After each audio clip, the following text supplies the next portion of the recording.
Voilà, bonjour à tous. Parev, Amenut. C'est une joie pour moi et mon épouse de nous trouver parmi vous ce matin. Ça fait longtemps que je ne suis pas venu à Arnouville. J'adore ces voix, Arnouville Chega. Et puis de me trouver là ce matin avec vous, c'est vraiment bien, ça tombe bien. Nous étions de mariage ce week-end, hier soir. On s'est couché très tard. Mais bon, je suis là, on est là, avec l'aide de Dieu, pour nous mettre à son écoute. Cousin Irène Le Sel. Parce que, vous savez, ce n'est pas que vous qui vous mettez à l'écoute de Dieu ce matin, c'est moi aussi en même temps. Moi, je suis à l'écoute de Dieu, j'essaie d'être en tout cas, pour vous apporter ce que Dieu veut vous apporter, veut nous apporter à nous. Der Gouze Mézirosil, Yev Cousin Irène me digenel. Donc, je suis pasteur à Marseille aujourd'hui, depuis 8 ans, mais nous avons, avec mon épouse, un ministère de 47 ans. Donc, vous voyez combien je suis jeune. 47 ans de ministère, pour la gloire de Dieu, et nous remercions le Seigneur. Et là, on continue. Je dis au Seigneur, Seigneur, tant que tu as besoin de moi, tant que tu as besoin de nous, nous sommes là. Avec l'apôtre Paul, nous voulons dire, j'ai combattu le bon combat, j'ai achevé la course et j'ai gardé la foi. Mais dans ce verset, quelque chose est important. J'ai gardé la foi. Comment l'apôtre Paul peut-il dire j'ai gardé la foi? Et c'était un homme de foi.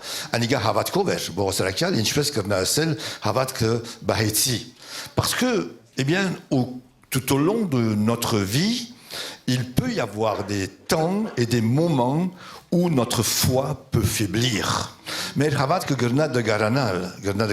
on peut être très, très fort quand tout va bien, quand il fait beau, quand il y a du soleil, quand j'ai pas trop mal aux reins ou quand financièrement ça va. Et puis il peut y avoir des moments où quand ça va pas, ma foi peut défaillir. Ma foi peut défaillir. Mais havat que gurna de garanal était jamanakner tarnan yev nuin arorchutiun nuin barakaner rumet chukotneving. Alors mon message finalement aujourd'hui va être cela: comment garder la foi jusqu'au bout. Inchpes gurnank havat bahel minchev verche. Et ça, c'est très important parce que nous vivons des temps compliqués et des temps difficiles. Lorsque je me souviens de mon ministère, je me dis que pendant des années, on a vécu normalement, sans de trop gros problèmes. Mais je remarque que ces dernières années sont plus difficiles que les premières. Aisvercin dariner avait dit, je vais rencanter à Arachin dariner ou Pavagan dariner menkash zarayetsink de roch parkin hamar. Alors, il est important d'être prêt. Garevore badras lal. D'être prêt pour rencontrer le Seigneur, que ce soit pour tous les hommes et même pour les chrétiens. Garevore badras lal hantibil de roch la antanur marsot samar gam havadatsial nerun hamar. Parce que même en étant chrétien, on pourrait dire je suis prêt. Mais peut-être que, pour le Seigneur, ce n'est pas tellement cela.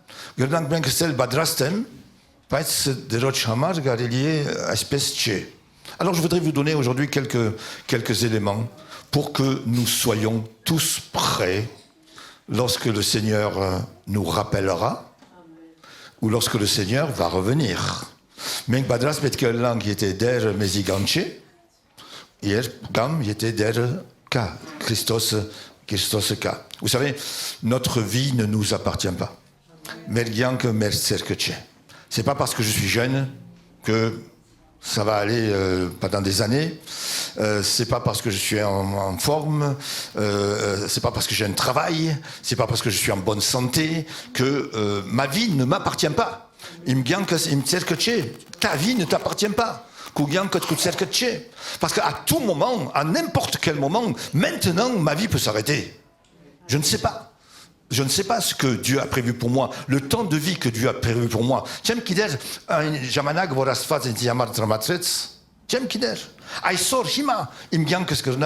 Et si, et moi il m'arrive souvent, lorsque je parle à des personnes, je leur dis, si le Seigneur maintenant te rappelait, où tu serais? Où tu serais?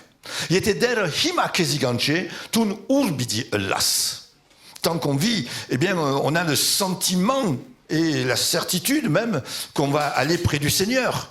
Mais quand le moment vient où je vais partir, Seigneur, est-ce que je vais être accueilli par toi?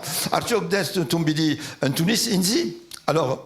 Dieu veut que tous les hommes soient sauvés. Et Dieu veut que les chrétiens tiennent jusqu'au bout et soient sauvés.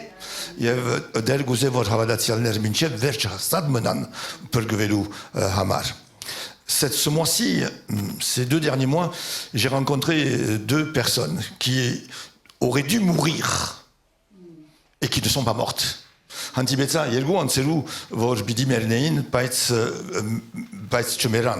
L'une n'était pas croyante et l'autre était entre les deux. Alors, quand j'ai été voir la première personne à l'hôpital ou à la maison de rééducation, il m'a raconté son histoire et il m'a dit, tu sais, vous savez, pasteur, je devais mourir et je suis là. Et je ne sais pas pourquoi je suis là. Pourquoi je ne suis pas mort. Alors je lui dis, mais moi je vais t'expliquer pourquoi tu n'es pas mort. Tu n'es pas mort pour que tu acceptes Jésus et que tu sois sauvé.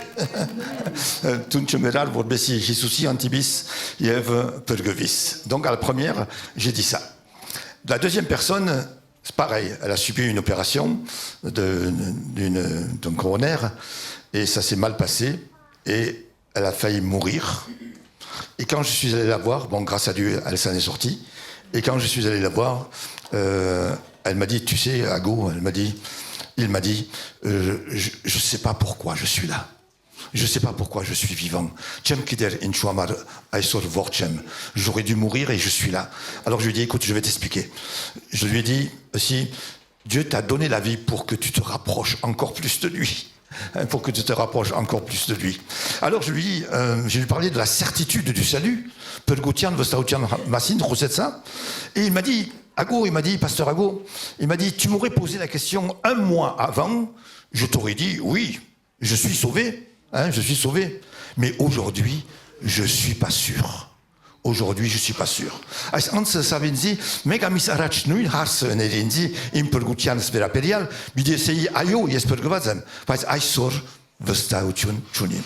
Frères et sœurs, excusez-moi de vous demander ça, est-ce que vous êtes sûrs d'être sauvés? Ne donnez pas la réponse. Est-ce que vous êtes sûrs d'être sauvés? Alors, si vous n'êtes pas sûr d'être sauvés, c'est le moment, c'est le moment. Notre vie ne nous appartient pas. Et de se donner, parce que le Seigneur est là, le Seigneur nous aime, le Seigneur tend ses bras. Vous savez, c'est le Seigneur qui tend ses bras. Quand on s'est rencontrés tout à l'heure à quelques-uns, on a tendu le bras et l'autre a tendu le bras aussi. On s'est dit bonjour. Le Seigneur tend ses bras pour qu'on puisse la saisir.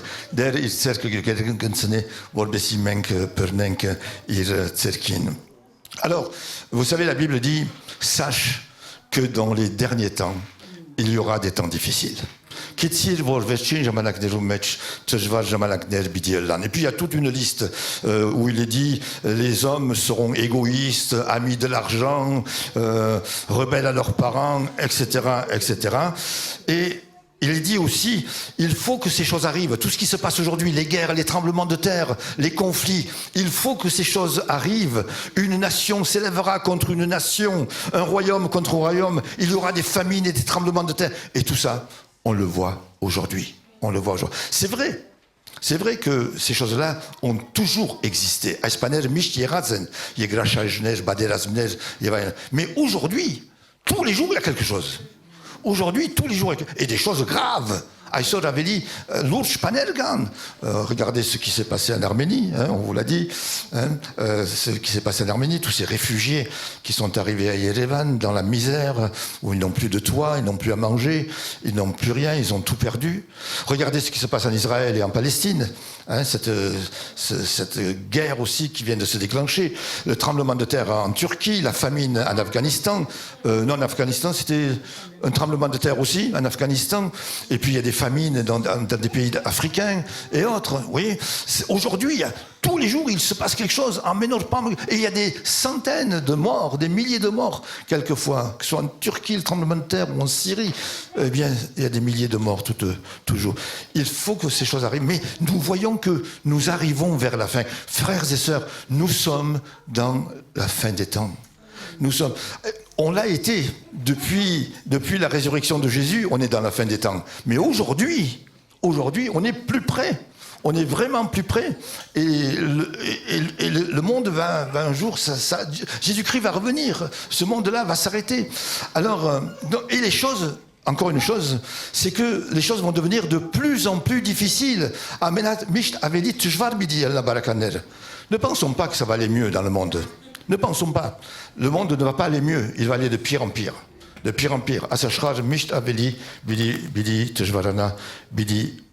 Et qu'a dit Jésus? Quand le Fils de l'homme viendra, trouvera-t-il la foi sur la terre? Mais où est passée la foi? Il y en avait. Mais à cause des problèmes et des difficultés, eh bien, à cause de la progression du mal, l'amour du plus grand nombre refroidira. Vous voyez,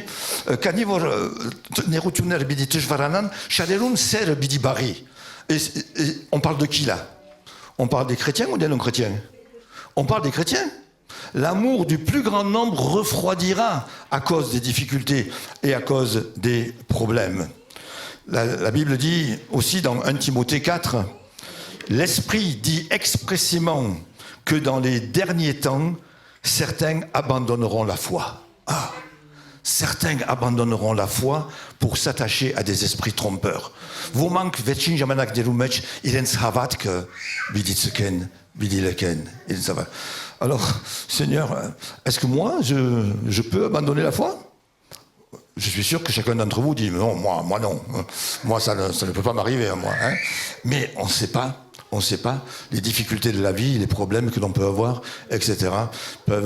On a connu. Vous n'avez pas connu de gens qui ont abandonné la foi? Vous n'avez pas connu? Il y en a des gens qui abandonnent la foi. Et dans notre ministère, eh bien, nous avons vu aussi des personnes. Vous savez, la Bible dit, les derniers seront les premiers, et les premiers seront les derniers.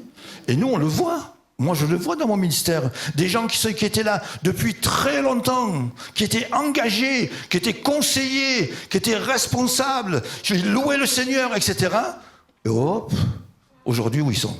On ne les voit plus. Hein? Certains ont abandonné la foi, d'autres se sont refroidis. Et beaucoup se sont attiédis. Shader karchatsan, shader tseketsin, shader heratsan. Alors c'est pourquoi il est important de nous préparer aujourd'hui pour ce que nous allons vivre demain.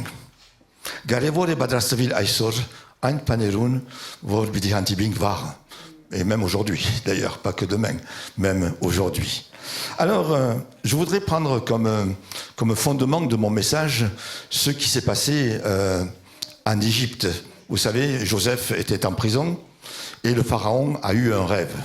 Pharaon Yerasme de Saf. Yégyptos, Hofsepet, Pantnesh. Et alors, Pharaon ne connaissait pas son rêve et on a fait venir Joseph qui expliquait les songes. Et Joseph lui a dit, eh bien, Pharaon, tu as vu 7 vaches grasses sortir du fleuve. 7 vaches grasses sortir du fleuve. Et elles étaient belles et formidables, etc. Mais après les 7 vaches grasses, sont montées du fleuve 7 vaches maigres. Hein, pas belles, maigres. Et les vaches maigres ont mangé les grasses. Oh. Hein, jot barard govere, vorieran, Anonsmedev yot urish gover yegan voravili niaren lapchein yev geran barat gover. Et après, le rêve s'est répété. 7 tiges sont apparues, des tiges peut-être de blé, belles, avec des grains formidables. Et après cela, 7 autres tiges avec du blé très abîmé, qui ont avalé, qui ont mangé, détruit les 7 premières. Et Joseph a dit, tu sais, ce rêve, il va arriver 7 années d'abondance. Yot arad dariner bidelan. Mais après les 7 années d'abondance, il va y avoir 7 années de famine. Il va yot darineren hedo, bidela yot dariner ursov bidika. Et vous savez ce qu'a dit Joseph? Pharaon, pendant les 7 années d'abondance, prépare les 7 années de famine. Aisiot darineru mechvor lave, en même temps, badraste aniot dariner vortejvar bidelan yev vorbesi martik abrin. Et frères et sœurs, c'est ce que je voudrais vous dire aujourd'hui. Aujourd'hui, eh bien, si ce qui se passe en Israël se passe à Arnouville, si ce qui est arrivé en Turquie arrive ici, demain, si ce qui est arrivé en Arménie arrive chez nous, et qu'on soit obligé de tout laisser partir, etc. Si les catastrophes qu'on voit à droite à gauche, les inondations, etc., arrivent chez nous aujourd'hui, demain, et si demain j'ai une grande épreuve dans ma famille, une grande épreuve dans ma vie à moi, est-ce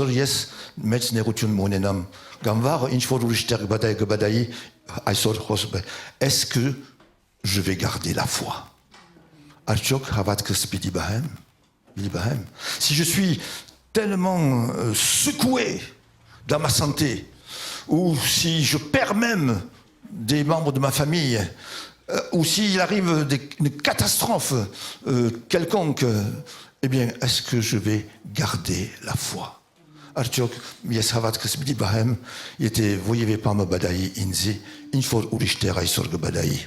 Alors je voudrais dire, Joseph il a dit, fais des réserves, badrasteve. Et moi je voudrais vous dire aujourd'hui comment, eh bien, se préparer aujourd'hui pour ce qui pourrait arriver demain. Et puis la dernière chose, eh bien, c'est si je meurs aujourd'hui, eh bien, il faut que je sois prêt. Prépare-toi à rencontrer ton Dieu. Alors, la première chose que je vais vous dire, pour qu'on soit préparé, c'est reconnais la valeur de ce que tu as et ne gaspille pas ce que tu as.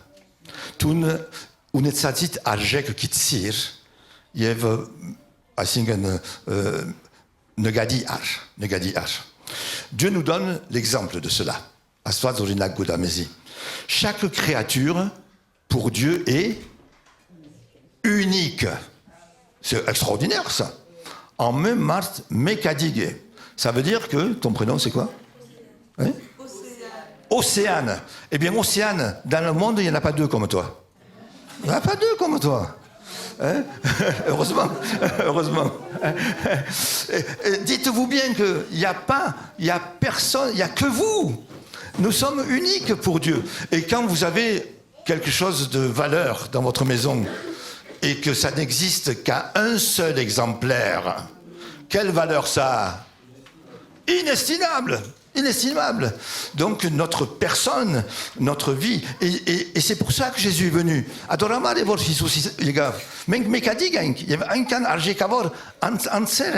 Voyez, regardez dans la Bible où le berger qui a 100 brebis, il en perd une. Qu'est-ce qu'il fait? Il laisse 90. Qu'est-ce qu'on aurait fait nous? Oh, ça va, j'en ai encore 99. On va laisser, tant pis pour une qui est perdue. Non, Dieu ne fait pas ça.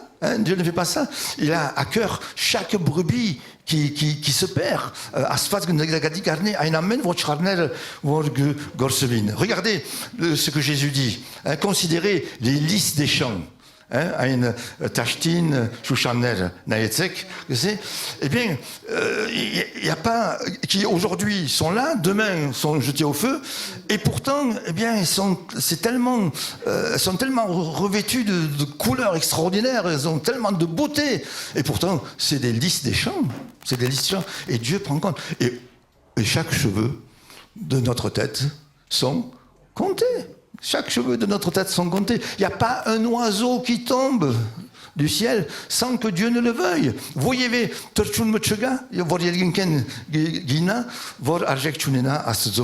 savez, dans le temps, j'allais un petit peu avec mon papa à la pêche. Et je me souvenais de ce verset.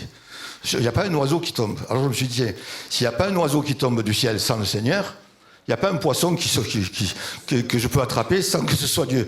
Alors, j'allais à la pêche, je disais, Seigneur, je voudrais un poisson. Envoie le poisson pour que je puisse l'attraper. Dieu, eh bien, pour Dieu, c'est important. Et nous sommes très importants. Regardez, lorsque Jésus a fait un grand miracle, il a multiplié des pains pour 10 000 personnes. Et après, vous vous rappelez ce qu'il a dit à ses disciples? Ramassez les morceaux. Ramassez les morceaux. Parce qu'on aurait pu dire, 10 000 personnes ont été nourries, etc. Les morceaux, mais pour Dieu, pour Jésus, c'était important, les morceaux. Et ils en ont ramassé 7 paniers, ou 5 ou 7 paniers. Il y en avait encore beaucoup. Dieu n'aime pas le gaspillage. Dieu n'aime pas le gaspillage. Et Jésus, donc, pour lui, c'était important. Et vous savez, pour Dieu, tout ce qui est flore, faune, les animaux, les arbres, les fleurs, tout ce qui existe et tout ce que nous sommes, eh bien, a de la valeur. Frères et sœurs, ne négligeons pas tout ce que Dieu nous a donné. Tout ce que nous avons. Tu as 3 enfants, eh bien chaque enfant a une valeur inestimable. Tu as une maison, Dunme Unis, Zavagme Unis. Tu as une voiture, tu as un travail, tu as une église, tu as une Bible. C'est tellement important, une Bible. Tu as tout ce que tu as, tout ce que tu es, tout ce que tu peux faire. Tout ça, ce sont des dons de Dieu. Alors qu'est-ce qu'on fait les Français? Nous souvent on râle. On regarde à ce qu'on n'a pas. Au lieu de regarder à ce qu'on a. Il y a un chant qui dit « Compte les bienfaits de Dieu et tu verras. » Et si on comptait les bienfaits de Dieu, on n'aurait pas le temps de dire au Seigneur de se plaindre. De se plaindre. Il y a tellement de bienfaits que Dieu nous donne chaque jour. Tu t'es réveillé ce matin? Merci Seigneur. Tu as fait un bon petit déjeuner? Merci Seigneur. Tu as fait un bon petit déjeuner. Tout à l'heure tu vas manger. Formidable. Merci Seigneur. Eh bien voilà, tout est important. Ne négligeons pas tout ce que Dieu nous a donné parce que c'est un cadeau et c'est une grâce. La santé que j'ai aujourd'hui, même si j'ai mal au dos ou aux reins ou aux jambes, eh bien je suis là, je suis debout, je peux encore parler, je peux encore chanter, je peux encore louer Dieu. C'est une grâce. Alors frères et sœurs, c'est une manière de faire des réserves, de se préparer pour l'avenir, c'est de reconnaître la valeur de tout ce qu'on a, de ne pas négliger même les petites choses que Dieu nous donne. Et ne regardons pas à ce qu'on n'a pas. Ne regardons pas à ce qu'on n'a pas. Regardons plutôt à ce qu'on a. C'est une manière de racheter le temps et de ne pas le perdre. Oui.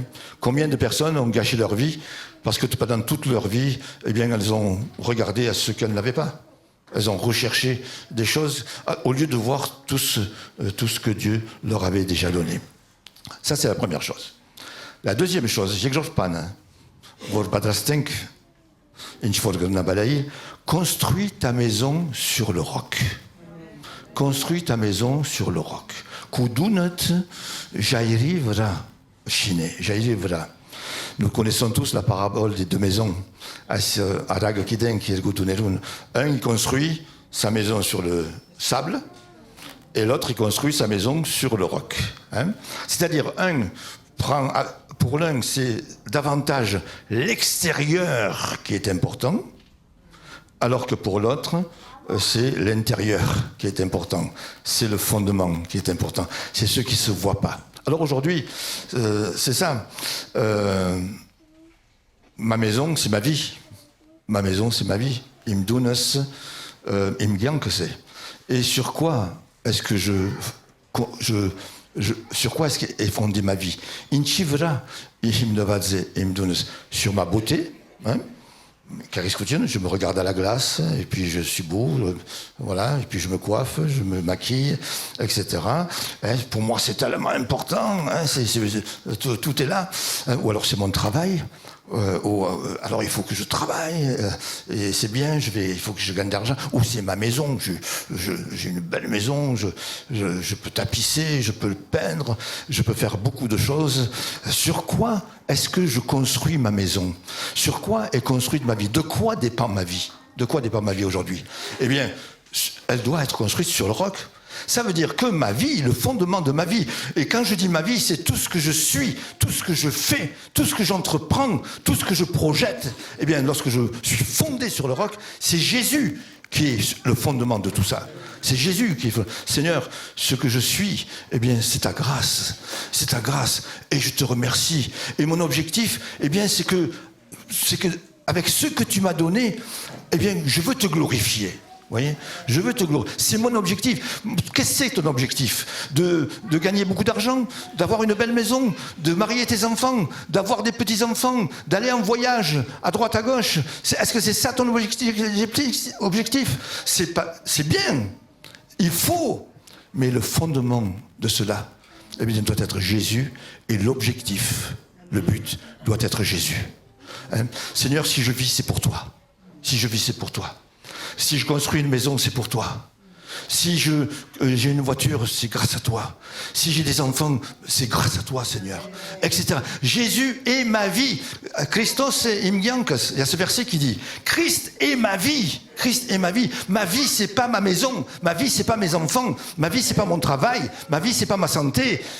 Non, Christ est ma vie. Vous savez, Christos imgiankes. Quand on se rencontre, qu'est-ce qu'on dit en premier? Comment tu vas? Eh bien, c'est bien, il faut demander comment on va. Mais peut-être qu'il faudrait dire d'abord, comment va ton âme?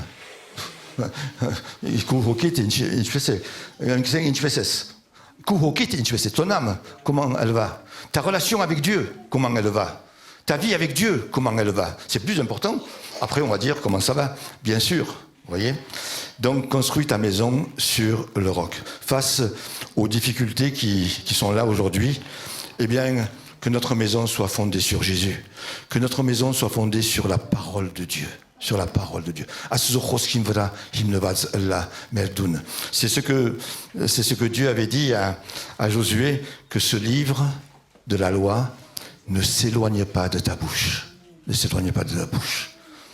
Et médite-le jour et nuit, pour agir fidèlement selon tout ce qui est écrit, frères et sœurs, pour prévenir les temps difficiles d'aujourd'hui et de demain. Eh bien, il faut être fondé sur Jésus. Et il faut que Jésus soit mon objectif. Christ est ma vie. Voilà. Ma vie, c'est Christ. Moi, je suis mort. Christ est ma vie. Christos et imgiankes y esperanza.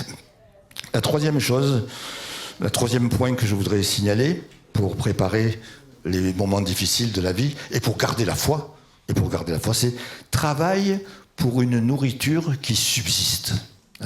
Ashrade ou delikim hamar vorge bidi deve. Vous savez ce qu'a dit Jésus à la foule? Vous me cherchez non pas parce que vous avez vu des miracles, vous me cherchez non parce que vous avez vu des miracles, mais parce que vous avez mangé des pains.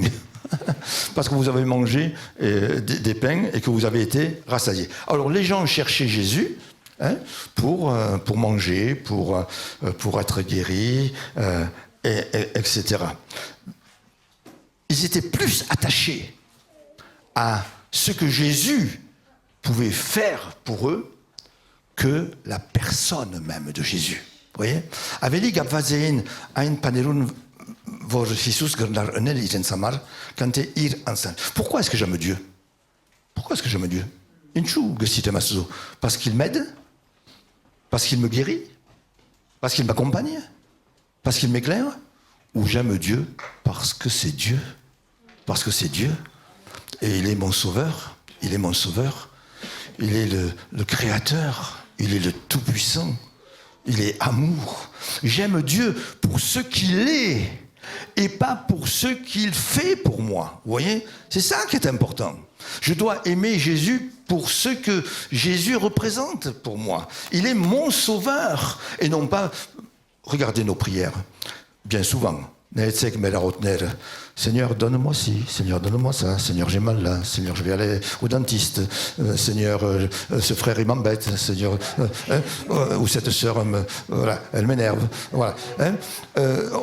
Voilà. Au lieu de dire, Seigneur, je te bénis, je te loue, je te remercie pour qui tu es. Pour qui tu es. Ces derniers temps, quand je dis ces derniers temps, ça fait pas mal de temps, eh bien, je suis plus centré sur la personne même de Dieu. Parce que des fois, on peut se dire, pourquoi? Pourquoi les épreuves? Pourquoi les problèmes? Pourquoi les difficultés? Il n'y a pas de réponse. Badasranchiga, par contre, je peux dire au Seigneur, Seigneur, voilà mes épreuves, mais je sais qui tu es. Je sais qui tu es. Et c'est l'apôtre Paul qui disait, je sais en qui j'ai cru. Je sais en qui j'ai cru. Frères et sœurs, vraiment que notre pensée, notre être soit tourné vers la personne même de Dieu. Et de toute manière, Dieu va nous donner, va continuer à être avec nous. Ses promesses sont vraies, etc. Mais vraiment qu'on soit tourné vers le Seigneur. Et la dernière chose, pour terminer, agrandis et affermis la maison de Dieu. Metzur, Yev Hastade, Astedzo, Deroche, Dun. Astedzo, Dun. C'est Ésaïe qui dit, au chapitre 54, « Élargis l'espace de ta tente, qu'on déploie les couvertures. » Frères et sœurs, c'est quoi la maison de Dieu? La maison de Dieu, c'est moi d'abord. C'est d'abord moi. Parce que le Saint-Esprit habite en moi. Astedzo, Dun, Yesem. Et lorsque Noé a dû construire l'arche, il a oublié sa propre maison. Vous voyez? Il a oublié sa maison. C'était plus important pour lui de construire une arche que de continuer à construire sa propre maison.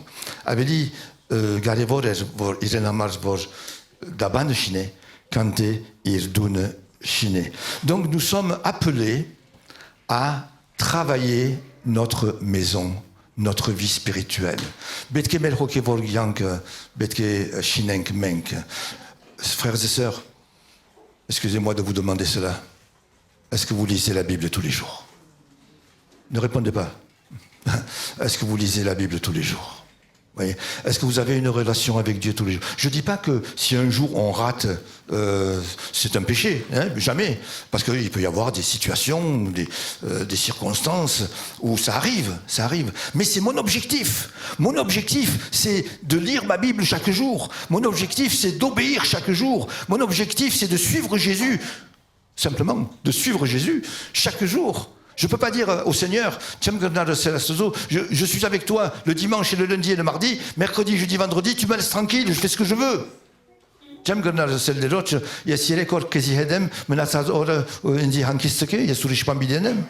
Voyez? Donc, et ça, c'est important de vraiment de remettre, de vivre pour lui chaque jour, et de veiller à notre maison.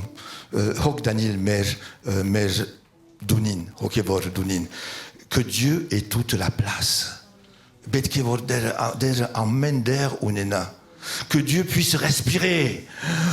Parce qu'il y a des péchés que je tolère dans ma vie, et Dieu, le Saint-Esprit ne peut plus respirer. Vous voyez?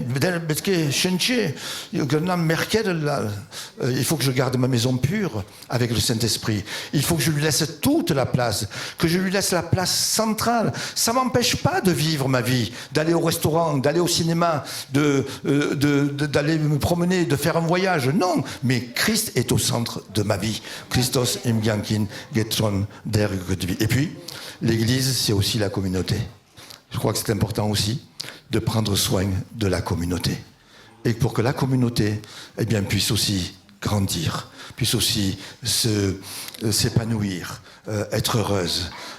Voilà. Vous savez, quand vous venez à l'église, vous venez pas simplement pour recevoir, vous venez aussi pour apporter.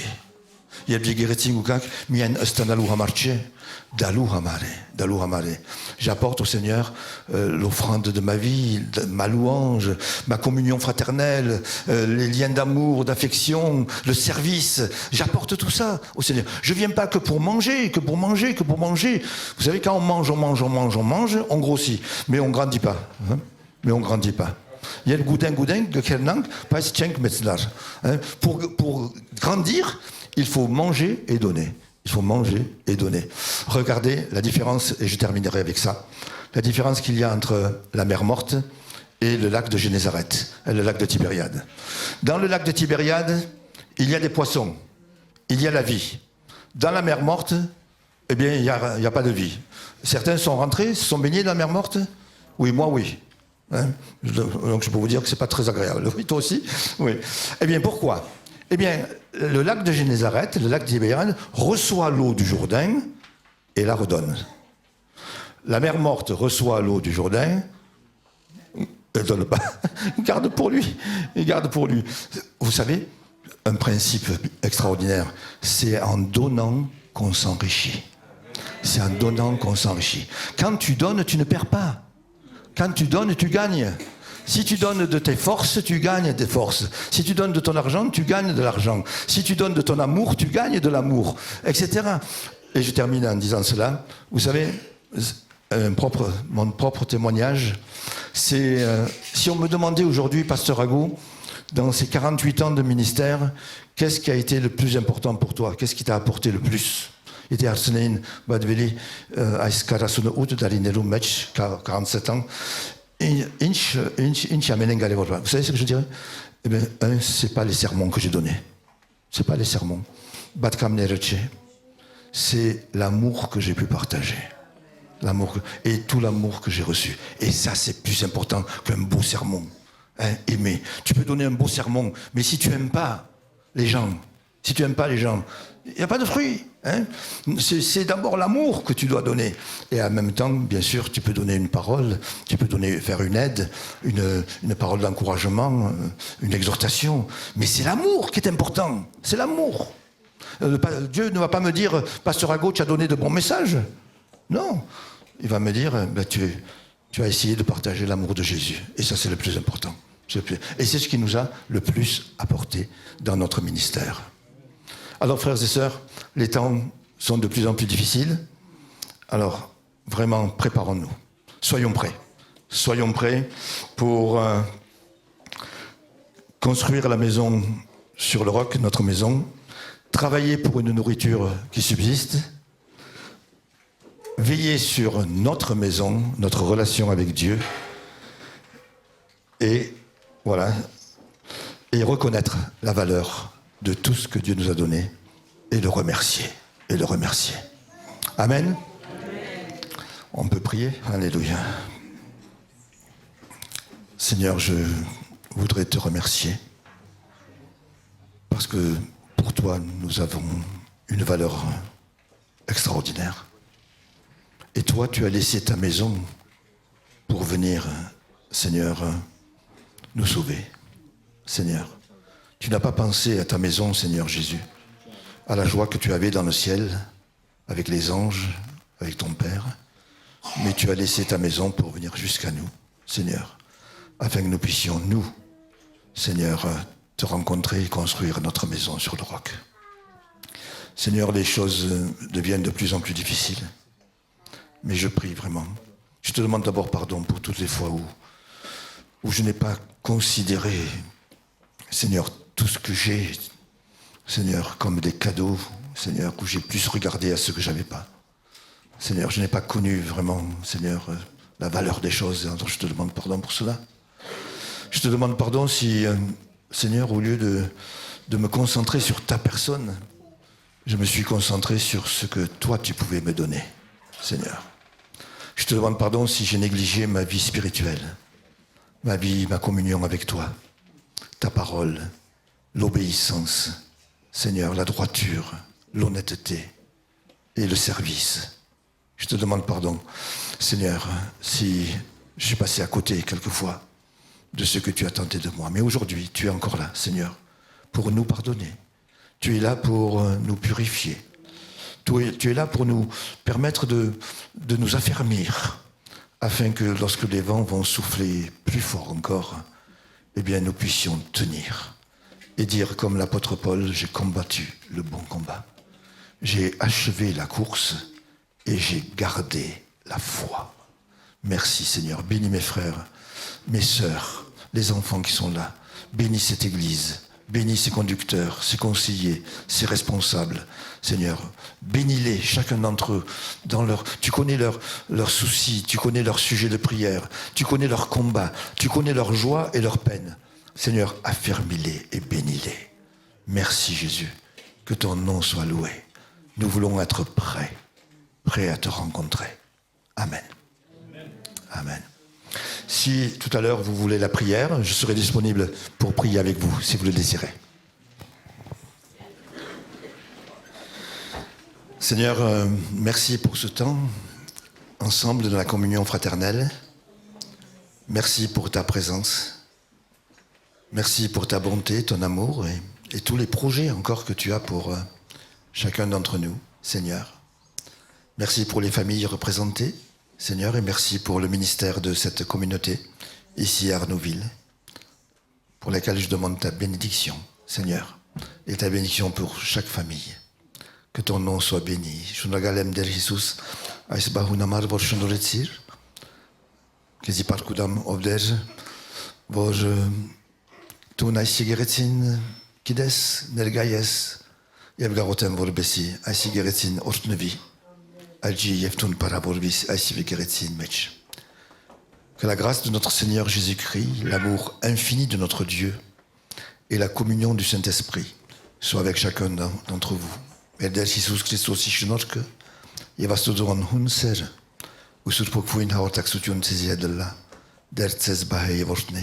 le Seigneur vous garde, vous bénisse et vous accompagne. Allez dans la paix du Seigneur. Amen.